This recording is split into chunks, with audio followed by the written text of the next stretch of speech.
you. You did a really nice job covering something that I would say most people don't even know about. I know you discussed this briefly in your paper, but to give you a chance to elaborate on the information, why did you pick this? How did you stumble across it? It was during Freedom Week in West Virginia. The teacher has to do something around the Constitution or something that happened. We came across the USS Liberty, and we started researching more into it, and we all became really interested in it and thought it would be perfect to do it. We also did a social studies fair project on it, so that's another thing that got us into it.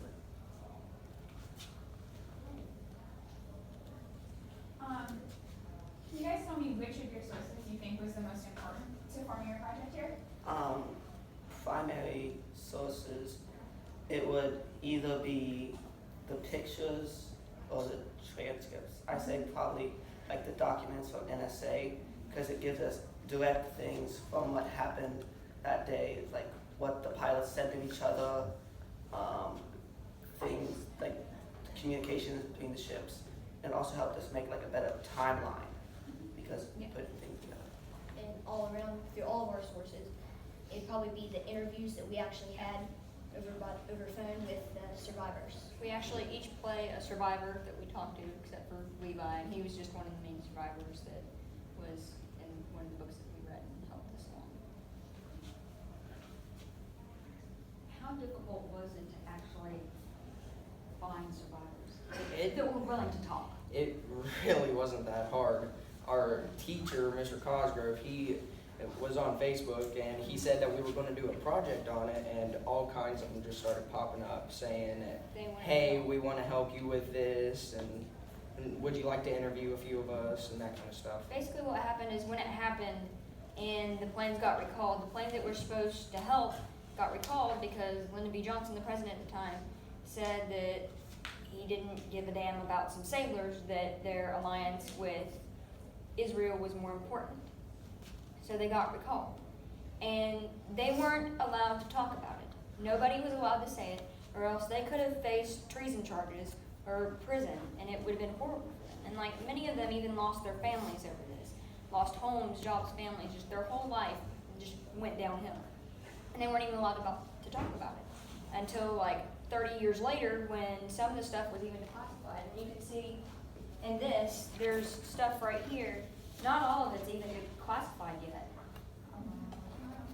There's still stuff that we don't know that our government's hiding from us. And they just want to get the story out because everything in the military, if something happens, there is always an investigation. And there was no investigation for this. Nothing happened. Israel said that it was an accident, even though that there was clear positive identification that it was the USS Liberty. And they just have not been able to talk about it. The anniversary of this was actually Saturday, June 8th. It happened in 1967, but it's been like this for 52 years now, and nothing has happened. We don't want more, we just want the truth. And I think that we're trying to help them get it out so more people know about it. My hat goes off to you guys because not too many times when you're able to stumble across some people who say, I'm done keeping quiet.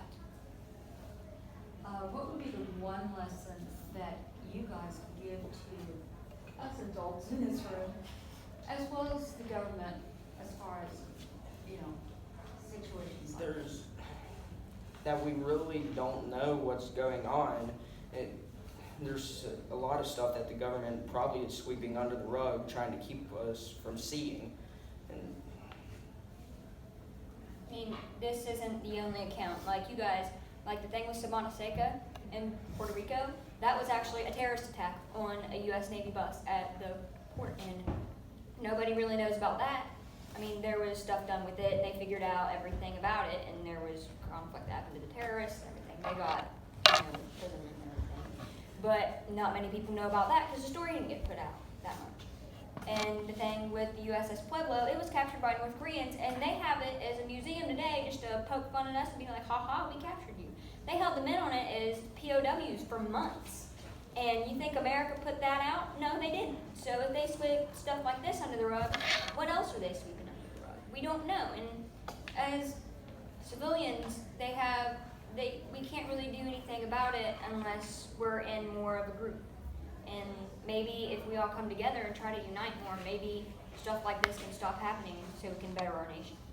Yeah, just like Eli said about the government covering it up, they could probably just as easily do that today as they did then. Yeah. Strong guys. Thank you. Thank you very much for sharing